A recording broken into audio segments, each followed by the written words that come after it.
Good evening, everyone. And my name is Vanessa, and I'm the CEO here at the Geelong Regional Library Corporation. And it's my pleasure to welcome you here for tonight's event with one of Australia's most celebrated authors, Kate Grenville, discussing her latest book, Unsettled. And what an amazing sight to see so many of you joining us here, particularly during the short week. So thank you all for being here. And I would like to thank you for the warm welcome to country. And thank you, Ash. I'd also like to acknowledge the Wadawurrung people of the Kulin Nation and the Gulidjan and the Gadabanud of the Maar Nations as the original owners of the lands in which our libraries operate. We pay respect to elders past, present and emerging, and we acknowledge and celebrate First Nations peoples of this land as the custodians of learning and knowledge and history. And I'd also like to acknowledge any Aboriginal and Torres Strait Islander people who are with us this evening, including you, Ash. Thank you.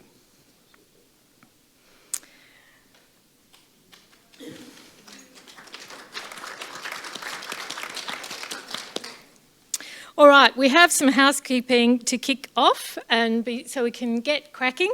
But just quickly, I'd like to let you know that this event will be recorded, so it will be available on our YouTube channel so that you can share it with friends in coming days and, of course, with people who couldn't be here tonight.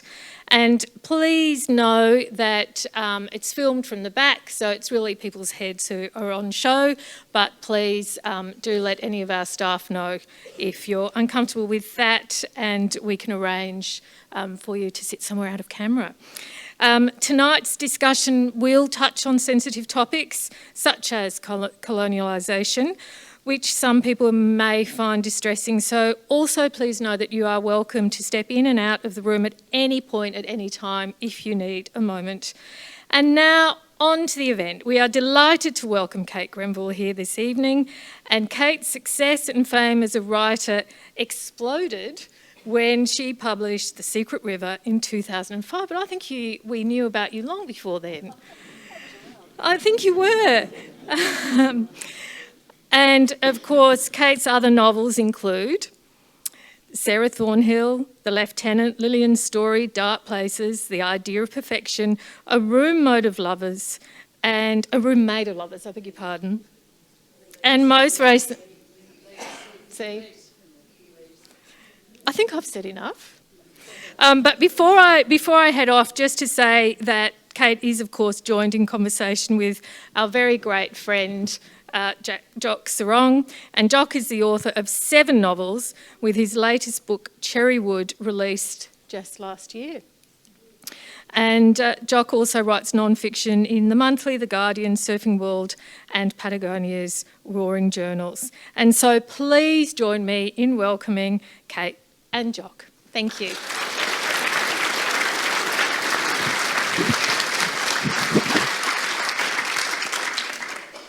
Thank you, Vanessa. Good evening, Kate. Good evening, Jock. Lovely to be here with you, and you should get his books, they're terrific. Oh, stop it. Now, I also wanted to add my thanks to Ash for his beautiful welcome, and a thank you to all of you for firstly being readers in a troubled world, and for using your library in this brilliant way, and for taking on a topic that is a challenging one, that really asks some pretty stern questions of all of our consciences. There's lots to say biographically about Kate, and a lot of it you'll already know, but a couple of things that I wanted to just pass over as we go. Kate's debut novel, Lillian's Story, is now 40 years old, incredibly. And The Secret River, which is this landmark work of historical fiction that we all talk about, is now 20 years old. And for Australian writers writing historical fiction, there's this thing that the Russians talk about, all of their writers having come out from under Gogol's overcoat.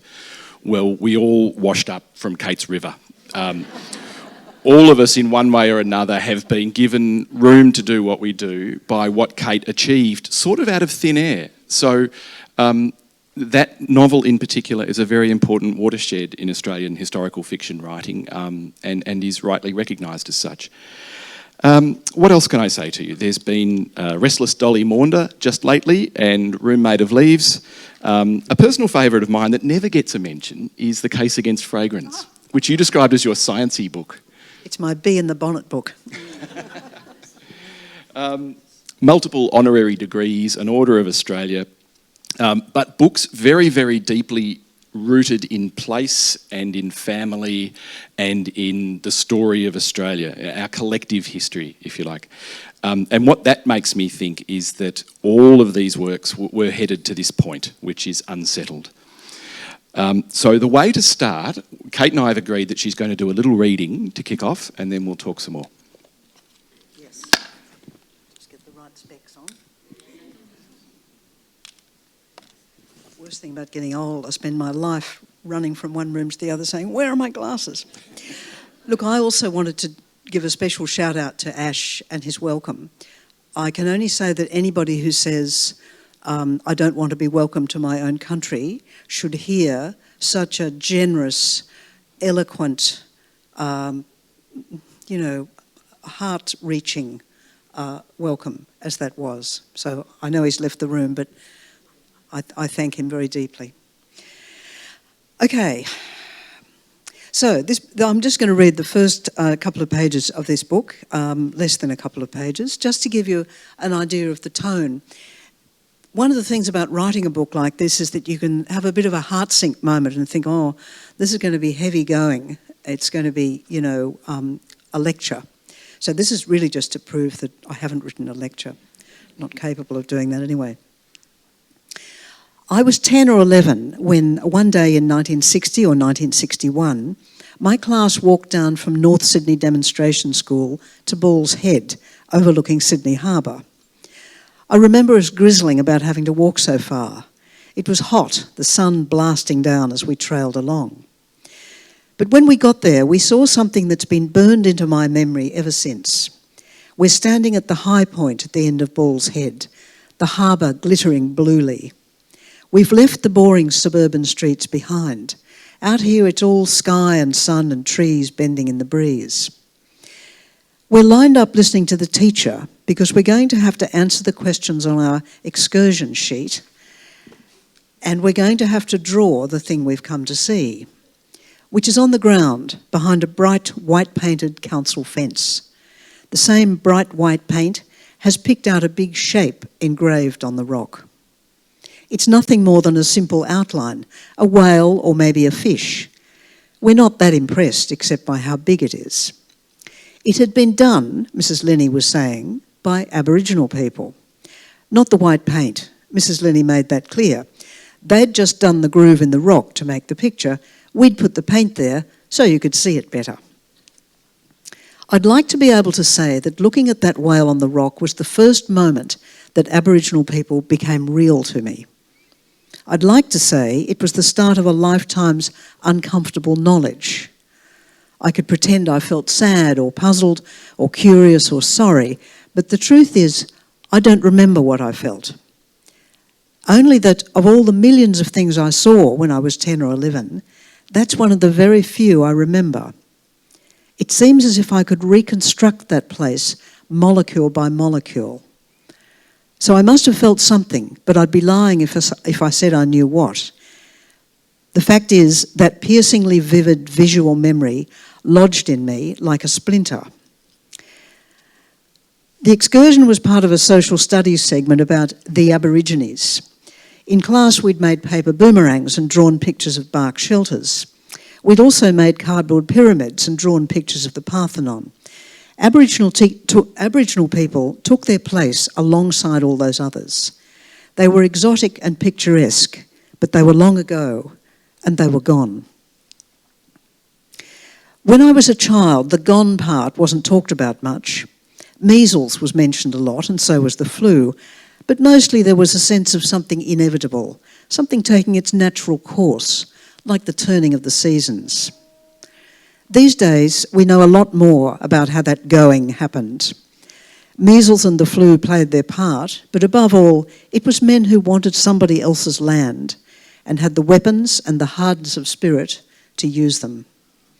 For the First Nations, going took the form of being hounded, harassed, starved, separated from kin, forced over cliffs, drowned, poisoned and shot. It meant fighting a war for their homeland over a century and resisting their dispossession right up until the present. Until recently, the terrible story of that long war was smothered into silence, but now it's being told.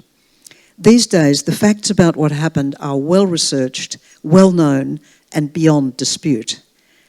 For us non-Indigenous Australians, the question now isn't what happened, it's what do we do now that we know?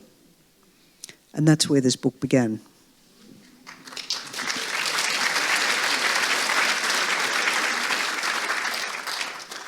I think about that last question, that you can look at that in four parts. Firstly, how can non-Indigenous Australians, who are presumably people of good conscience, have a sense of belonging to this place, knowing that it was taken? That's really where we're up to, isn't it? Kate, I've heard you explain two origins of this book. One was that it came out of the Voice referendum, and the other was that it was originally called The Stories We Tell.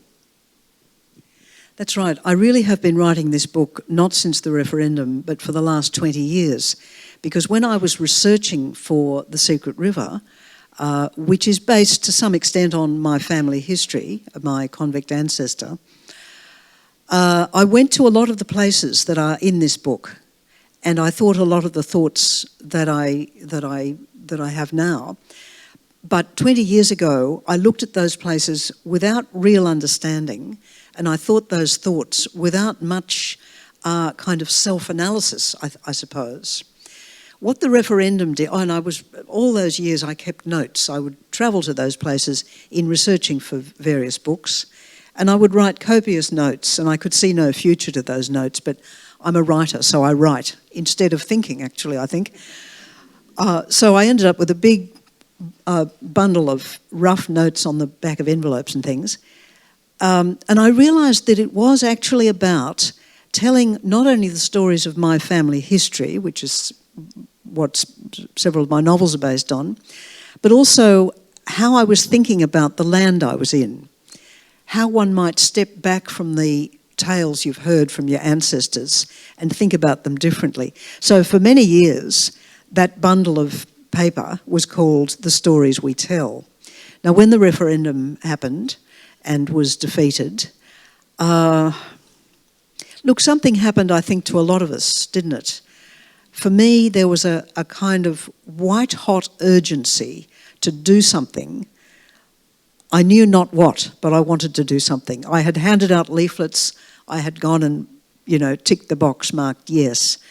None of that had worked, and none of it was enough, and none of it somehow went deep enough. So I decided to get out all those notes that I'd been making and see if I could find some way into those questions. What am I doing here as a non-Indigenous person? Should I feel guilty, or was it all too long ago? Is there some kind of recompense that I can make? And if so, what is it? And it was with those questions that I set off on essentially what I thought of rather grandly as a pilgrimage through the places where all my family stories had happened. My family began with that convict ancestor in 1806 and ended with my uncle in Guyra in 1939. And there was a family story about each generation, and each generation was pretty much on the frontier as it pushed out. So I just thought that I would just go to all the places, knowing what I now know about what had happened to the First Nations people that my lot had displaced, and just stand on those spots and think, okay, this is the exact spot that my great-great-uncle or whatever took. How can I feel my way into that so that I can go forward with it? Sorry, that was a very long answer, wasn't it? Sorry. Perfect answer. And this is in many ways a book about language, isn't it? If we go way back up in your tree and we find Wiseman took up his land. What is it about that expression that really rankles? Yeah, Wiseman was my great-great-great-grandfather, the convict. And the family story about him is that Solomon Wiseman was caught pinching some timber in London, was transported. When he got there, he earned his freedom and took up land on the Hawkesbury, which is a river just outside Sydney. That's how the family story always put it. And it wasn't until the year 2000 when I took part in the Walk for Reconciliation across the bridge. There would have been an equivalent here, I imagine, some sort of walk. In Sydney, it took this very powerfully emblematic form of walking across the Sydney Harbour Bridge. And even as we were doing it, I thought, wow, you know, we are walking towards reconciliation over this dark, deep water, and we're not even having to get our feet wet. It was a very windy day, but it was a not unpleasant thing. But at the end of that, I arrived at the south end of the Sydney Harbour Bridge, is where my convict ancestor would have been unloaded from the convict ship. And for the first time, I thought about that in real terms. Standing on the spot made it very real. And I thought, okay, the story is that he took up land. Actually, no, he simply took that land. We have added that little word to it. The story has always added it. Somehow that's okay. You know, you take up a bit of unfinished knitting. You take up a suggestion. It's good. You're finishing a job that hasn't been done or hasn't been done properly. And I thought, isn't that interesting? Language is supposed to reveal, but when we think about certain difficult subjects, language, the purpose of language is to conceal, as in that case. And I love the expression that you used in the book, which was that up is doing all the heavy lifting, isn't it? But then, much further into the book, there's this great discussion that you launch into about what non-Indigenous Australians should call themselves. And you range through non-Indigenous Australian, white fella. Think about, just as you hear these, think about what you might use to describe yourself if this applies to you. Settler, colonist, foreigner, stranger, invader, and then you settle at a surprising word in the end. Yeah, none of those words are right, are they, when you think about them? Non-Indigenous Australian is not only really cumbersome to say, but it's also not, it suggests that we are kind of the default from which everybody else is an aberration. We don't need a special name. We don't need to be, you know, Greek Australian or Aboriginal Australian. We can be non-Indigenous Australian. Anyway, I was dissatisfied with all of those, and I had heard that up in the northern part of Australia, Aboriginal people often call us non-Indigenous Australians Balanda. Now they've actually borrowed that word. Originally it's a Dutch word, Hollander, which was used by the people who colonised the Indonesian islands, and the word Hollander was taken over by the indigenous people of those islands and became Balanda. Now, when those people started to come, as they did to the northern part of Australia and trade, they were looking for sea cucumbers, so they came fairly often. The Yolngu people, or the Northern Australian people, borrowed the word that had already been borrowed by them, by the Indonesians, from the Hollanders. So they started to call any kind of foreigner Balanda, in the way the Indonesians had called the Hollanders Balanda. That seemed to me wonderfully neat and very much equivalent to the New Zealand pakaha, which is another word which is a Maori word that is probably a borrowing from English. So if we called ourselves Balanda, we would be not only acknowledging that we are foreigners and, in fact, colonists or the descendants of them, but also that we're using a word that is, it's not an Aboriginal word necessarily. If we used any of the Aboriginal words that are used to describe us, we'd have to choose one from the 300 Aboriginal languages. This has the great advantage, it's been already borrowed, incorporated into an Aboriginal language, and we can then use it. That sounds very complicated. What do people think about Balanda? Do you think that's a good choice? Yep. I hear a few yeses. I don't know that it'll catch on, but we need a better word, don't we? Well, the interesting thing was you then continued the thought experiment through the book, and you kept referring to Balanda, and every time I hit it, I could sense myself wincing.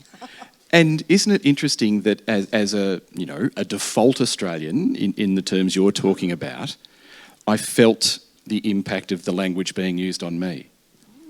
That's really interesting.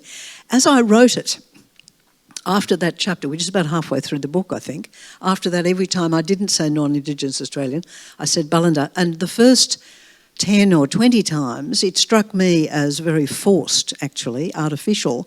But by the end of the book, it was rolling out of my fingers onto the computer very easily. So I'm interested that you found it, you didn't get used to it.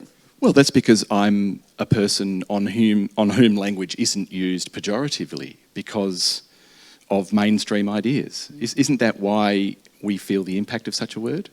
Well, Balanda isn't really pejorative. I mean, Aboriginal people have pejorative words for us, like gubba, which is, we know about that. So it's really more descriptive. But because it's their word, it seems, I love the elegance that it is a borrowed word that has been blah, blah, blah. But yeah, look, it's, what do they say? It's aspirational.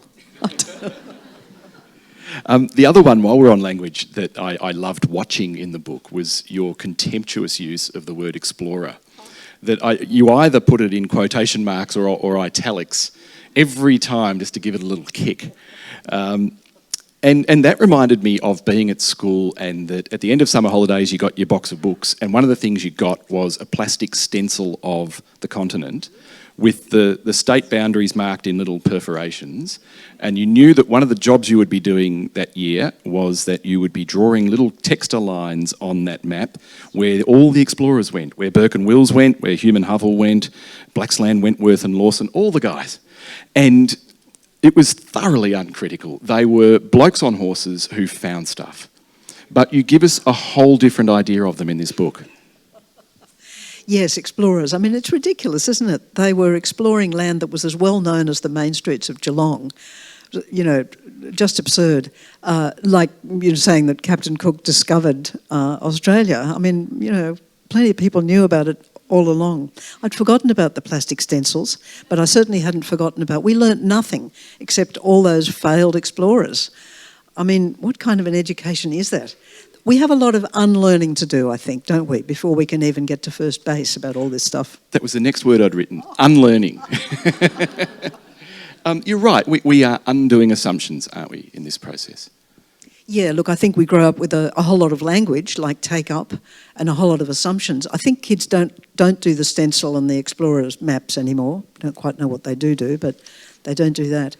But we have all those assumptions, and there's nothing harder. Well, if it's hard to learn in the beginning, unlearning is infinitely more difficult, because there's something very comforting about having learned something. And to look at a map of Australia and to mentally imprint on that all that we think we know about those explorers, their little tracks, is infinitely comforting. And to have to think, well, actually, none of that's not true. That's all true. That did happen, but I need to know a whole lot more. There's a kind of heart-sink feeling about that, isn't there? Because you think, well, I learned all that, I passed those exams, but actually now I do have to relearn it. This is a different world. Have to relearn it, and none of us want to do that. And do you think that in that process of unlearning and relearning, all of us at times are disoriented? And one of the interesting points you make in here is the lack of a treaty means that we don't have a point to fix upon, perhaps in distinction to what has happened in New Zealand. Yeah, look, it's interesting. It wasn't until I wrote this book. This book is in some ways the perhaps end of one kind of journey, me investigating my family, but it's also the beginning of another. And it's the beginning of my realisation that I need to find out about tricky things like treaty. I've always thought, I'll leave that to the experts, too contentious. But in the course of writing this book, I did a lot of research about it. Historians were very generous. Anyway, I discovered that of all the many colonies that Britain established, Australia was virtually the only one with which there was no treaty.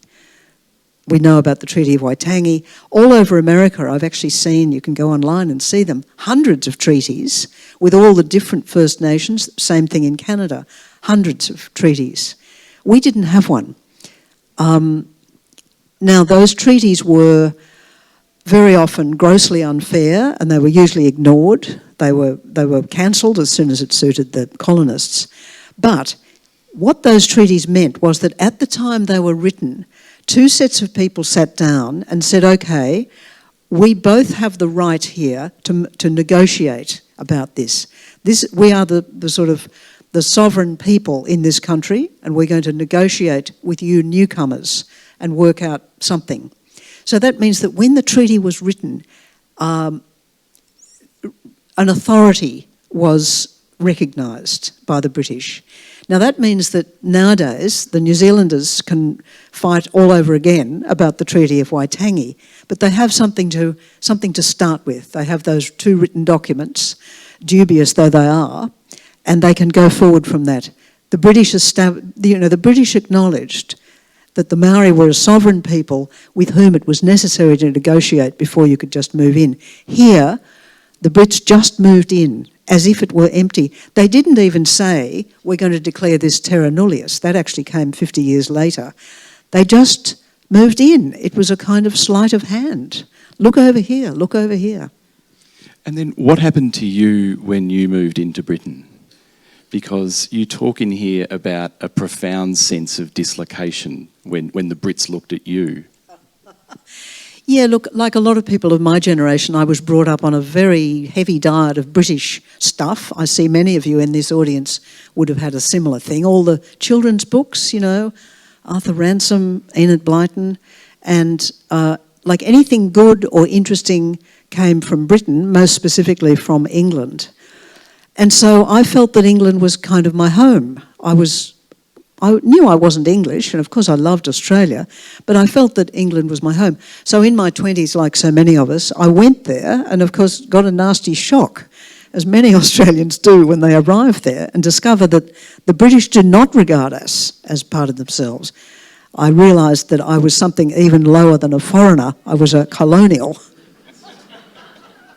And below all the rude remarks about my accent and so on, and the snide comments about how I was descended from thieves, below all that was a very, below the sort of insult of that was this profound existential thing, about not belonging in a place where I thought I did belong. I was being told that I was a foreigner. My response back then, 20, 30 years ago, was to deny that. So I bought English clothes so that I looked English, and the one thing I would never do was to take out a map and look, to see where I was going. So I would walk for miles rather than look like a tourist. Never went to the changing of the guard, none of that. So it was a deep existential uncertainty which wasn't resolved until I went back specifically to research Solomon Wiseman, who'd, done his stuff in London. And standing on the bank of the Thames, where he had pinched that timber on a dark night in 1805, all that confusion, all that existential stuff suddenly fell away by entering his history fully, his Englishness, and therefore my Englishness. Somehow I could walk away from it. I realised that, no, I belong to Australia, absolutely. England, I have connections with it, but I am a foreigner here. My job is not to pretend to be English. My job is to get on with the business of being Australian. Now, Kate, I'm springing this on you. We didn't talk about it, but exactly on this point, could you do another little reading for us?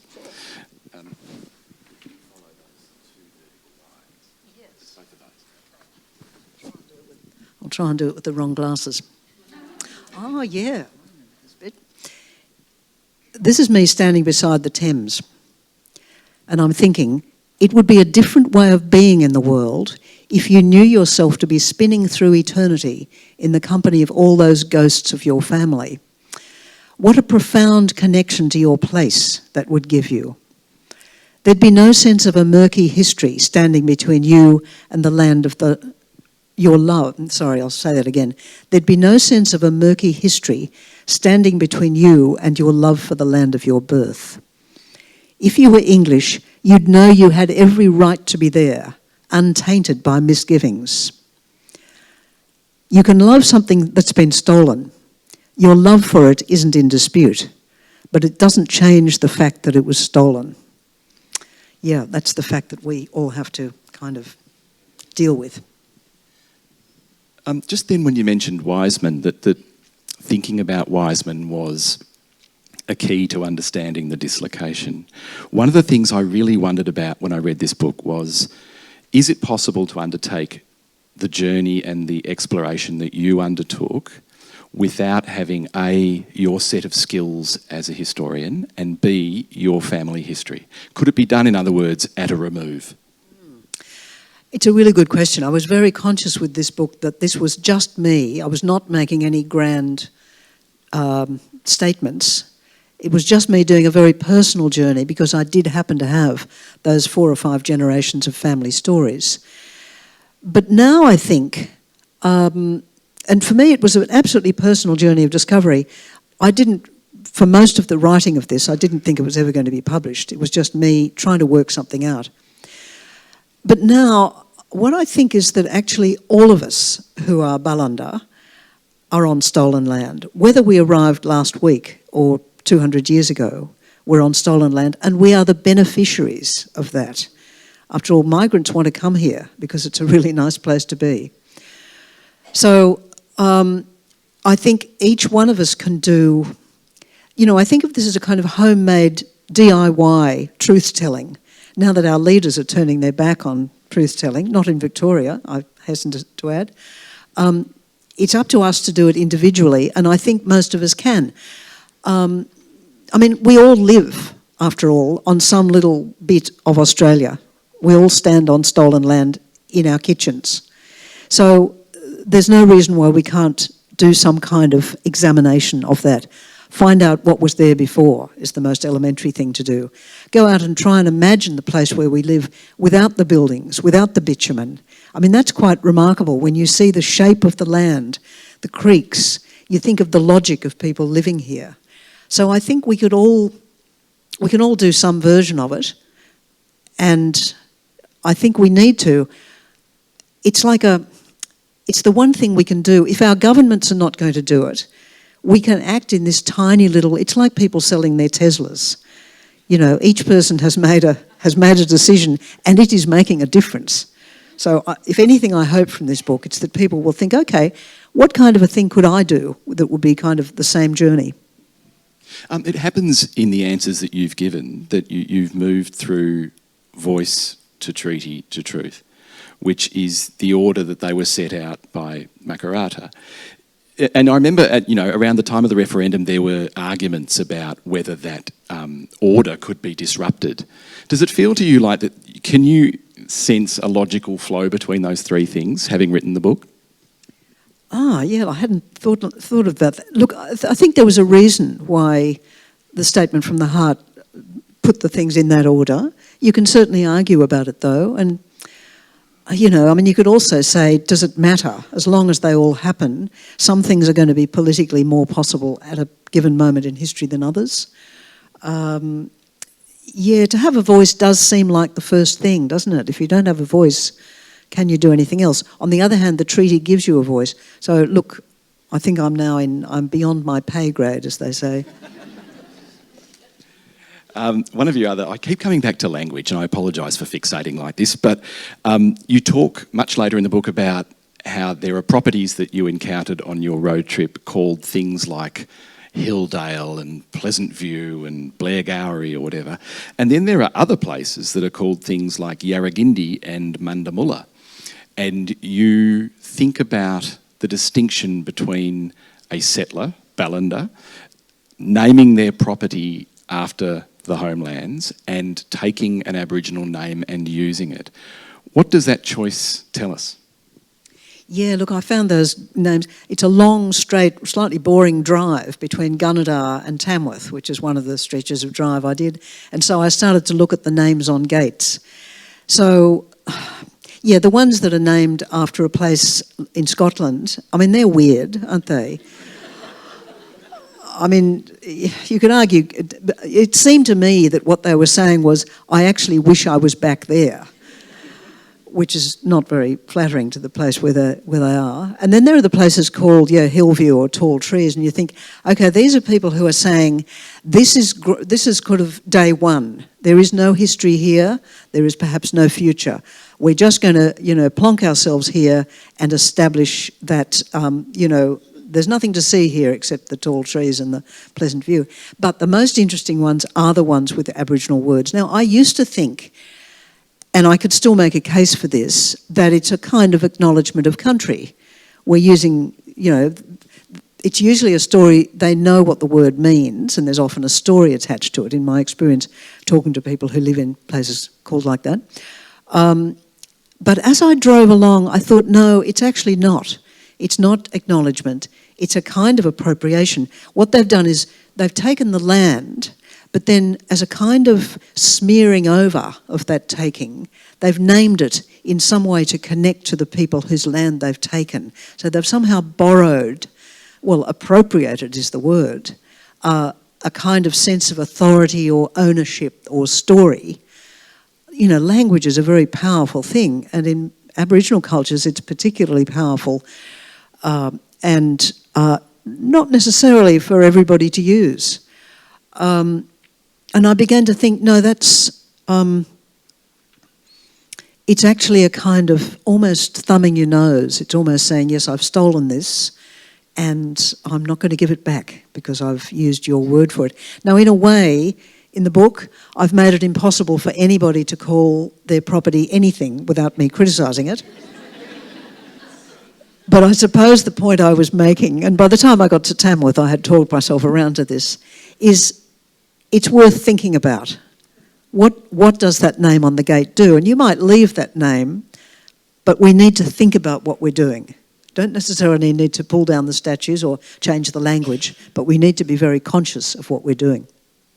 There's a beautiful little paragraph where you discuss this idea. I'll give you a break from reading this time around, but this is what Kate wrote. My first boyfriend lived in a suburb of Sydney called Wahroonga. He told me that the word meant our home in the local language. I didn't query it back then. Now I'm remembering it with a flinch.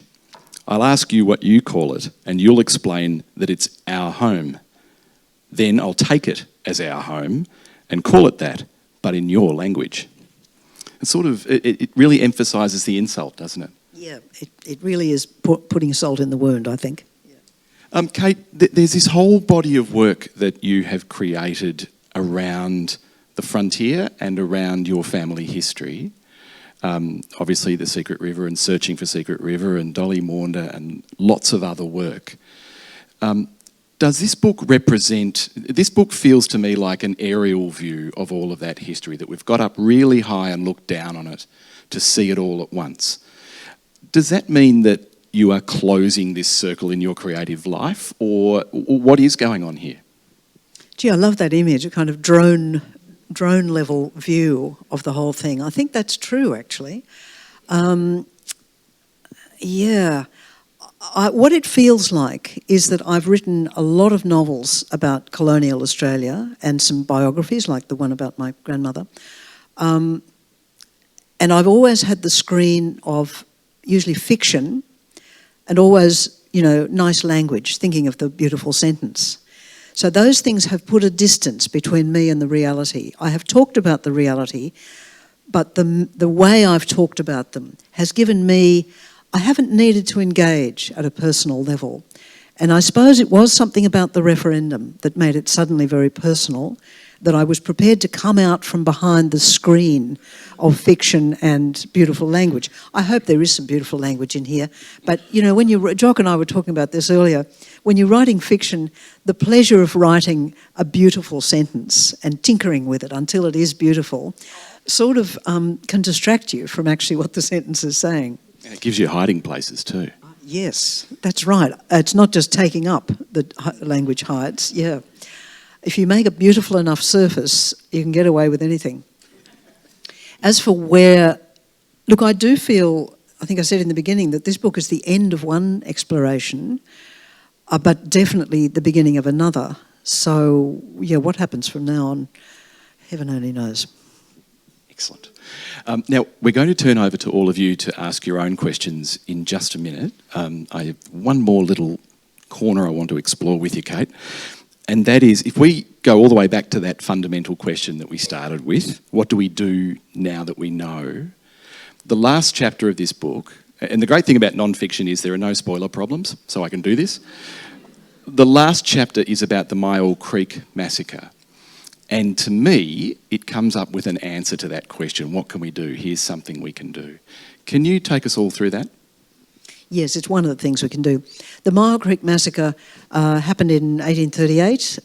30 Aboriginal women, men, old men and children were murdered in cold blood in a premeditated way by 7 or 8 stockmen. It was a particularly... Look, it might not have been particularly brutal, but it was one of the best recorded massacres, because one of the people who was a witness realised what a horrifying thing it was, went to a magistrate in Maitland who also realised that this had to be followed through. It was one of the very few cases where white men were brought to trial, and in fact 7 white men were hanged for what they did at Myall Creek. That's why we know about it. So there are hundreds and hundreds of massacres, I'm sure, that were at least as bad but are not so written about. So that's what happened. Now this happened, Myall Creek is way up in the northern part of New South Wales, near a little tiny town called Bingara. Or maybe Bingara, but I think Bingara. I should have asked somebody. And in the year 2000, the year of reconciliation,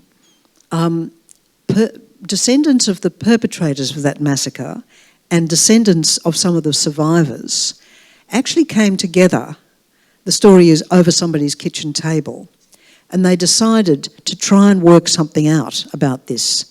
So they'd lived together in the town for all those years, and it must have been extremely awkward. You know, defensiveness on one side and guilt, and great sorrow and, I imagine, anger on the other. So the amazing thing there is that those two groups came together and talked it through. Can you imagine how difficult those conversations must have been? But they were brave enough to do that. They talked it through and they arrived together at the idea for this memorial, and they then put it into practice. It's a very beautiful place and an incredibly powerful memorial. What struck me then is that these were people, it was not a government scheme, it was nothing. It was just neighbours coming together and above all, talking about it together, facing it together and working out what to do. So I think, to me, that is a model for us. It all seems too hard. These are big, complicated questions. But if you can get it down to, and maybe that's why voice really does have to come first, if we can get it down to people talking with understanding and not the terror of being overwhelmed by shame and horror and all the things that we Ballanda Australians very rightly feel, you can be so frightened of those feelings. It's easier not to think about them. These people were brave enough to think about it and talk about it together. And I think, well, if they could do it, the rest of us can do some version of that too. I think that's a really good note to hand over to all of you. Who's game? Oh, I know you're out there. Oh, there's a mic coming around. And, you know, quite a lot of country has been handed back to native corporations. Could you start the question again, please? I was just Thanks. wondering about native title. You keep talking about stolen land, but a lot of Australia has been handed back to native corporations. I read 45% of whatever, I don't know, it's Crown land or other land, has been handed back to native corporations, and you're still talking stolen land. I mean, it would never have been left unexplored and uncolonized, never. So somebody would have come, you think? Probably, that's right. But that doesn't affect the fact that as somebody who has benefited from it, I feel there's a kind of unfinished business. There is something that has not been completed here yet. And yes, a good bit of Australian land has been handed back. Not perhaps 45%, maybe 45% of the Northern Territory might be. Does anybody know that figure? Anyway, whatever it is, it's certainly not what they owned back in 1788. And certainly the French, after all, very nearly colonised us. They would have been just as bad as colonists, I'm sure.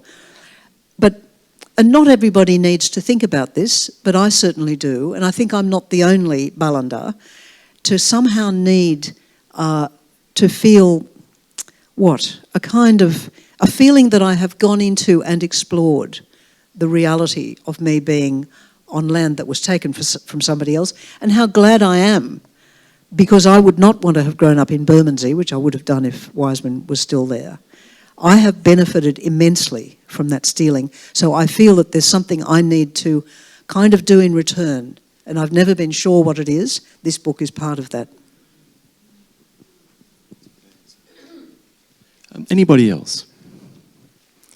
A thing I would add while you're having a think, a thing I'd add to that discussion is, again, language, the very interesting difference that's used in native title, that handing back is often used in reference to government grants.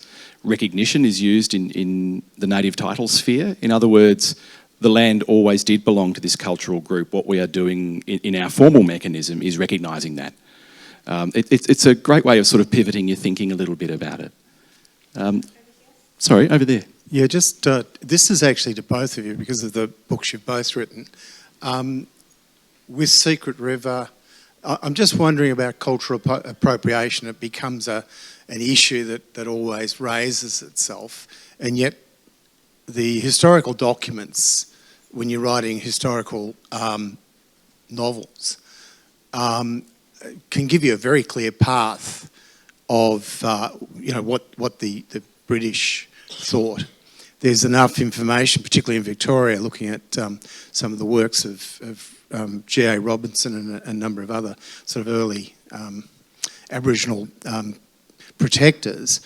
But the question is, when you're writing as a Balanda, having lived up in the territory, I know what that's about. As you write, how do you avoid the issue of criticism that you're stepping into areas that really Aboriginal people it's their provenance, and how do you negotiate that? Yeah, look, I think this is a shared history, and I think one of the problems is that Balandas have not been prepared to look at it. In this book, I made the decision early on not to do one of the obvious things, and perhaps I should have, which was to go and talk to the Indigenous people in all the places where the family story happened. I mean, maybe that's another book. But at the time, and I still feel this actually, this is kind of the problem that we made, and a certain amount of soul searching has to be done on our own. I have often consulted with Aboriginal people and gone and talked to them, and they have always been unfailingly generous and helpful. But in the back of my mind has always been an uneasy feeling that one of the things I was going to them for was a kind of reassurance, or even perhaps forgiveness, some kind of thing that I felt a bit icky about. And that's why in this book I thought, okay, this is about us. We have to do this for a while on our own. We have to hold the mirror up to ourselves. So in that sense, you actually asked about appropriation. I'm sorry, I'm not really answering that because it is shared history. I think we can all talk about it as long as we're not trying to talk about it from the other's point of view. Jock, what do you think? Can I just say something? This probably isn't a question, more of a statement. Thank you. When we talk about, this probably isn't a question, it's more of a statement. When we talk about stolen lands and things like that, giving land back, I think we need to be mindful also, though, about our agricultural lands. We've got farms in northern Victoria, western Victoria that have been taken for solar farms and wind farms, which is another issue. But also in northwest Victoria, I know of people that have lost some of their productive farming land because it's been said to be Aboriginal lands.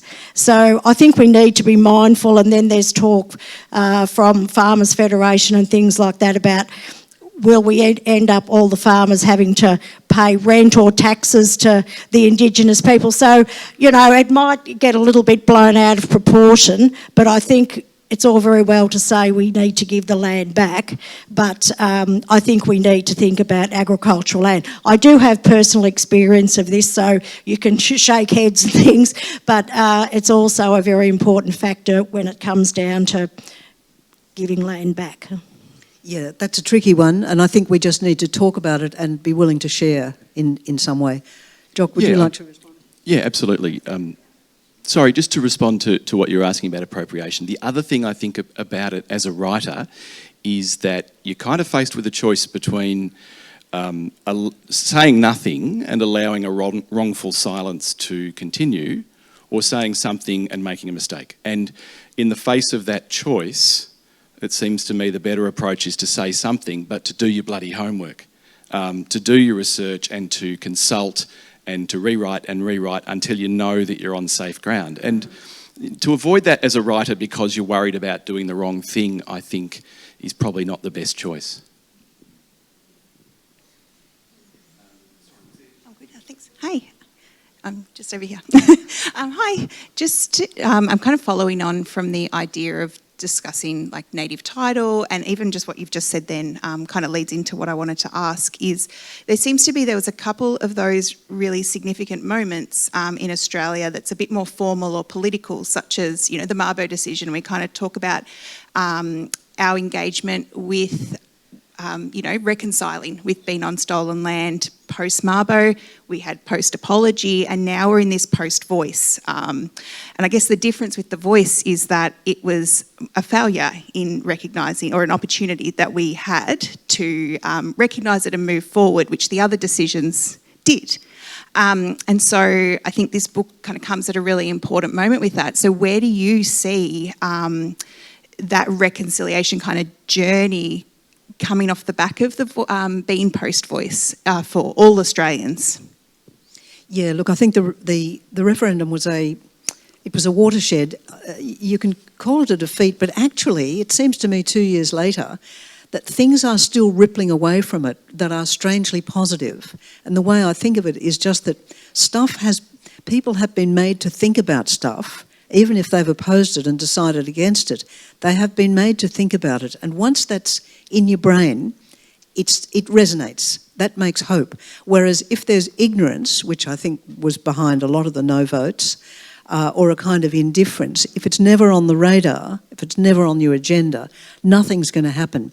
Probably better to disagree, as people did about the referendum, than for people to not care enough or not know enough to even know that there was an issue. I handed out leaflets in a place where there would have been a lot of newly arrived Australians, and they were, you can't explain in 10 seconds what it's all about. The notion that there were people here before the Europeans was a whole new idea for them. So there was a deep well of... So I actually feel quite positive. I think the referendum stirred up the dust, and it's still hanging in the air for us to grab. We've probably got time for just one more if somebody has a question. Or failing that, there is one over there. Kate, I feel deeply about the land and how we have devastated the land, and I feel that we all can do something to return some of the plants that were important to Aboriginals. Yam daisies is a classic because when the sheep came into Victoria, Tim Flannery reckons it only took 15 years before they had virtually destroyed the yams. I've looked for them and, haven't found one in nature in these vast Western plains, but we can do things to try and restore some of the plants that were here. Certainly some farmers left the trees, but the understories and the plants that fed the Aboriginals that they depended on are now missing. So I think it is something small that not small, it's something that we can do to help acknowledge what was here. Absolutely. I completely agree. Acknowledge and also make use of the land instead of forcing a crop onto it that doesn't want to be here and the land doesn't want it. Work with the land to make things that are going to be mutually benefit. Thank you. That's a really important idea. Now, to finish on a disappointingly functional note, Matt from the bookshop at Queenscliff is over there in the corner selling books, and some of them, if you don't want to be in Kate's queue and have a chat to Kate, imagine not wanting to chat to Kate. You can grab a pre-signed one, but otherwise Kate is happy to sign books, and I think that's all I had to check in with you about. And also you can borrow Unsettled from Geelong Libraries in all three formats. And lastly of all, thanks so much for coming along and listening and talking. And Jock, thank you. You were fantastic. Thank you. Thank you.